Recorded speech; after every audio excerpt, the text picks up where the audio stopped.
7 years ago, I was homeless, looking for my next meal, facing all types of adversities. It is very crucial that I'm here right now. This is iTechHi Unboxed. I'm Alec Padden, and I'm coming to you from the 2023 Deeper Learning Conference.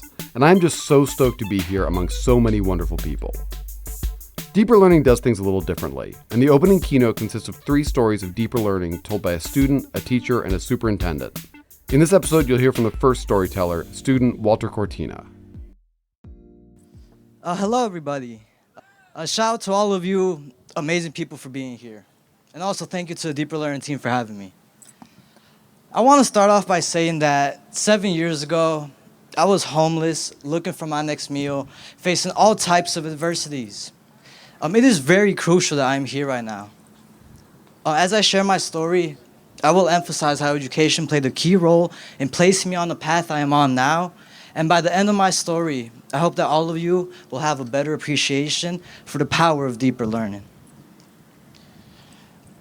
I am the son of 2 immigrant parents who fled a hard life of poverty and violence in Mexico City. They were searching for a better life for them and their families. When my parents moved to Minnesota in the late 90s, they moved to South Minneapolis, where my older brother and I were born and raised. We lived near Little Earth, a Southside Native American community housing project.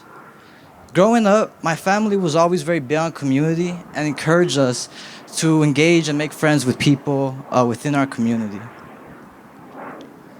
I want to share with you all 2 crucial events that have shaped my life in a profound way. When I was 8 years old, my father was deported back to Mexico City. I had to watch my mother struggle as she raised her kids and as she was expecting her 3rd child. At 13, unfortunately, after many years of my mom working so hard to maintain us over my dad's departure, she was finding herself in the same situation, being deported back to Mexico City. It was then I made one of the biggest decisions of my life. My mom approached me with the question if I wanted to go with her to Mexico or if I wanted to stay in Minneapolis. After careful consideration, I opted to stay in the United States. But let me tell y'all, I did not know what I was getting myself into. After my mom left, my brother and I struggled. We slowly started to lose the utilities in our house, and we even struggled to find food sometimes. I would try to spend as much time on the street, being there wasn't much for me at my house. I would get into all types of things, from skipping school all day, fighting, stealing, and just trying to get by, really. One day, my older brother and I arrived home from school, and we saw an eviction notice on our door. My brother and I were homeless and couch hopping for a few months. And I remember during this time, I only had 2 pairs of clothes, 1 pair of shoes, and just my will to survive. After a while, I had the opportunity to live with one of my aunties. Unfortunately, at 14, my mother and auntie were both diagnosed with breast cancer. With them not being able to work to make ends meet, I worked 2 jobs, 65 hours, 7 days a week. Transitioning from middle school to high school was very challenging. I had trouble at the start of my freshman year. It turned out that going to high school full-time and working 2 jobs, 65 hours, 7 days a week was very, very hard. Feeling very overwhelmed, I decided to transfer back to my old school, Venture, in 2018. With it being a smaller size charter school, I knew that I would get the support that I was looking for. In 8th grade at Venture, I had my first opportunity to share my story and experience to the school board of directors advocating for a safe haven policy for immigrants. This opportunity was presented through the school director and my great mentor, John Bacall. I decided to reconnect with him when I transferred back to Venture. As we reconnected, we would dive into the conversations about what I wanted to do with my life and my passions. As we had these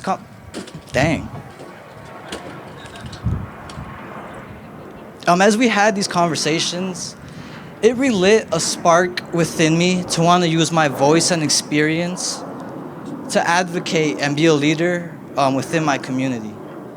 This led John to talking to me about co-leading a Changemakers team at Venture with the goal of improving the education of the students with the students. In 2019, the Changemaker team successfully led a presentation to the school board directors advocating for more implementations of student-centered practices. At the end of my 10th grade year, I decided I wanted to seek a further challenge within my education. I wanted to be more in charge of what and how I was learning. That's when someone introduced to me the amazing High School for Recording Arts. Yeah, shout out to HSRA. I really loved what I had to hear about the school, and I decided I wanted to take a tour. In the tour, they showed me the art of what it could mean to be inside of a student-centered learning environment. They showed me that within this school, students didn't get lost in the shuffle, and that each individual had the opportunity to thrive and succeed as their basic needs were being met. All of this sounded way too good to be true, and I knew that for my 11th grade year, I had to transfer to the High School for Recording Arts. Let me tell y'all, once I got a grip of the school, I took off.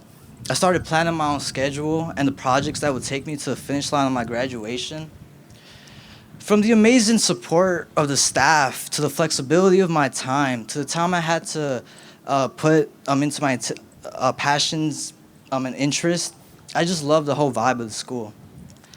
I brought my goal of student leadership and voice to HSRA, expanding the Changemakers team to a Twin Cities Changemakers with students from Venture and from the High School for Recording Arts. In 2020, I decided to expand my work further, and I founded Bridgemakers, a nonprofit for young BIPOC activists working to break the cycles of poverty, miseducation, and violence.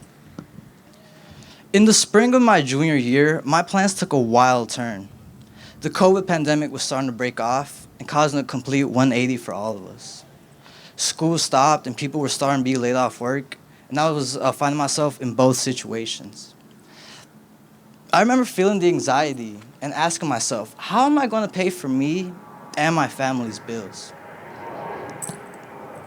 I will never forget the great advice that one of my mentors gave me during these hard times. In the midst of every crisis lies great opportunity. And this turned out to be true. In May of that year, I received a call from Youth Prize, an amazing local Minnesota nonprofit. They had noticed the work that Bridgemakers had been doing and were interested in a potential partnership.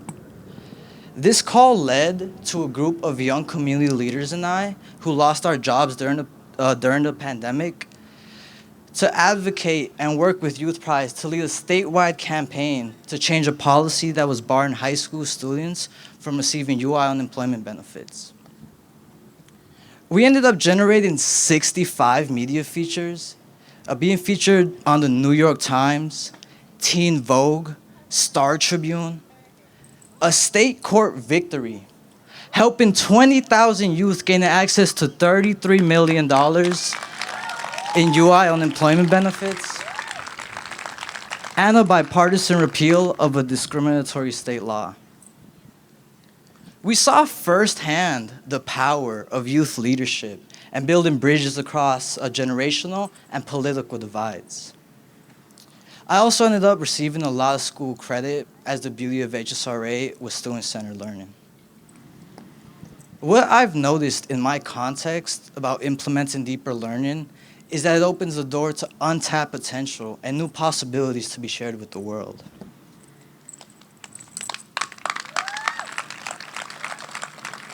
At this point in my life, it was very critical. I was 17 and able to move out completely on my own. I was in a position to support me and my family that wasn't at the cost of my mental health and well-being. And for the first time, I got to see the great potential of what could come from being inside of a student-centered learning environment. Seeing the impact and the power that came from the campaign, my colleagues and I decided to take our work further and expand our work with Bridgemakers. Today, I have the great privilege of serving as our executive director, And Bridgemakers envisions a world where every youth is living and thriving in their purpose, power, and prosperity.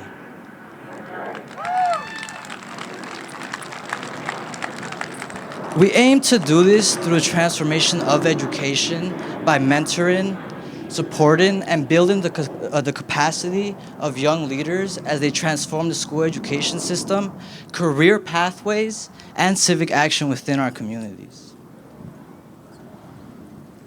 I am here today because despite of going through all of that tragedy, I was determined to have a better life.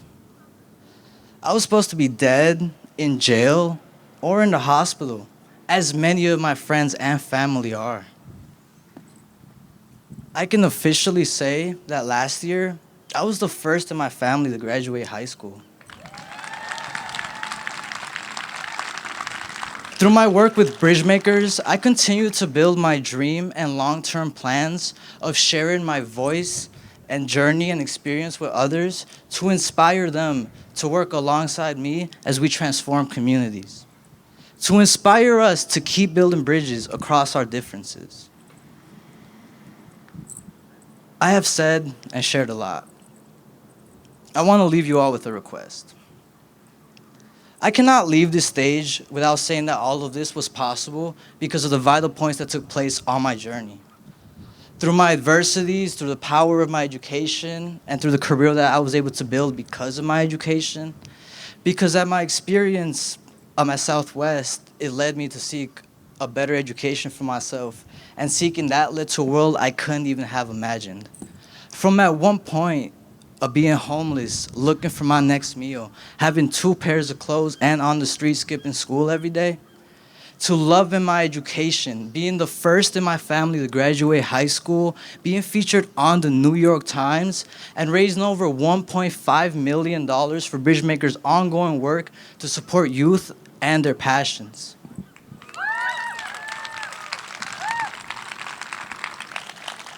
I hope that you all could take this message home. What more can you do to expand deeper learning to more youth? And how can we work together to create 1 million more stories just like mine? Thank you.